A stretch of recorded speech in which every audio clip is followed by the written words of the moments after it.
Sometimes we don't realize why we meet a perfect living master. What makes us meet him? What is it that happens? Is it good karma? If it was only good karma, we see people initiated who have very bad karma. We see very holy, good people. They are nowhere near a master. Obviously, karma has no role in this at all. Then what is the role? What is making us lucky enough to be found by a perfect living master? Of course, we can't find. He's too human, too ordinary like us. If he were different, we could find. If he wore any special garment, special crown on his head, something to say, I am master or something, we could say he's master. But he's ordinary like us. How can we find him? Nobody can find a perfect living master. But if the master has that awareness I talked of, he can find us. That is why when we are ready, a master finds us. Not that we can find. Question is, has karma anything to do with being ready? Not really. Because we see people of all types of karma come to these masters and get initiated. Then what is making people ready for a master? What is making them ready is an inner feeling, an inner knowledge. This is not my world. I have had enough. I don't want to be here anymore. If this is not there, no master will come. I am tired of this. This drama I don't like anymore. I want to go home. These feelings have to come. And that feeling leads to a seeking of the true home. Seeking is the secret. Not searching. Mind searches. Mind searches based on data given to it. And let me search in the books. Let me go to libraries. Let me go and find learned people. That's searching by mind. Seeking is of the soul. Seeking is missing something. Saying I'm missing something, but this is not my place. That seeking alone makes a master find us. That seeking is not connected with the current karma you have. That seeking is not connected with the life you have. That seeking is not connected whether you're poor or rich. Not connected with sick or well. That seeking comes from the soul, which is not connected to the mind. When you have that seeking inside, two parts. This is not my place, I want to go home. If this is not there, you don't need a master, perfect living master. If you say, this is not the place, I have done enough of it, this show is enough for me, and I seek something real which I am missing, you are seeker, a perfect living master will definitely come into your life. It's arranged like that. Who arranged it? Our souls arranged it before they ever came here.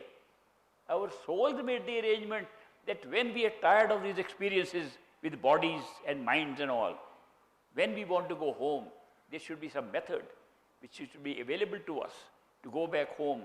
And the method arranged was that because we have locked ourselves out from the home to make this real, if we hadn't locked out, this wouldn't be real.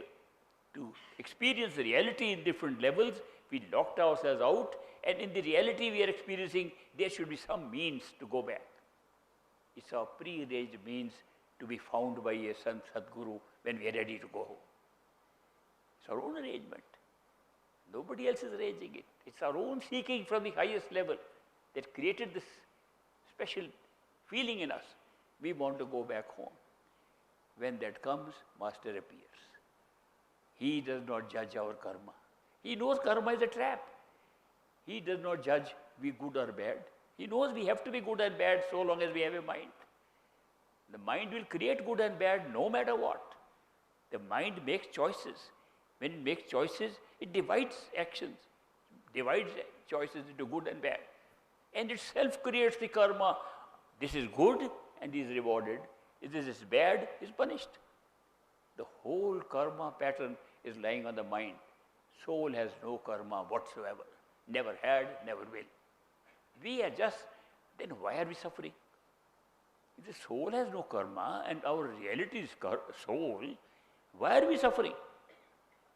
We only suffer if we do not know our soul is separate from our mind. When we identify ourselves with the mind and start saying, I think means I am the soul. I think is the mind thinking, not the soul.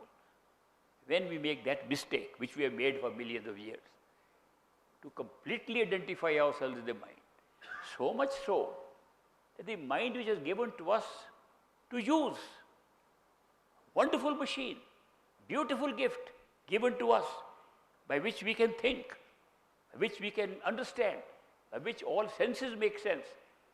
And we are thinking the mind is our own self. Biggest mistake. It's this mistake that makes us suffer the law of karma. If this mistake is rendered ineffective, you won't suffer even the laws of karma. You will watch the show as a soul watching the show of the mind, the body and the senses. It's possible right now. Can you imagine their forms of life? They say 84 lakh jo. 8.4 million forms of life exist in this universe known to us. Many universes we don't even know what forms live there. Only this physical universe has 8.4 forms of life. More than half, 5.6 million are in the plant kingdom. Seaweeds and plants, they cover most of it. But in the last list of 400, according to our scriptures, there is only one form called the human form, only form in which we can seek. In no other form can we seek. In no other form can we say, I am tired of this, I want to go home. Human form is the only one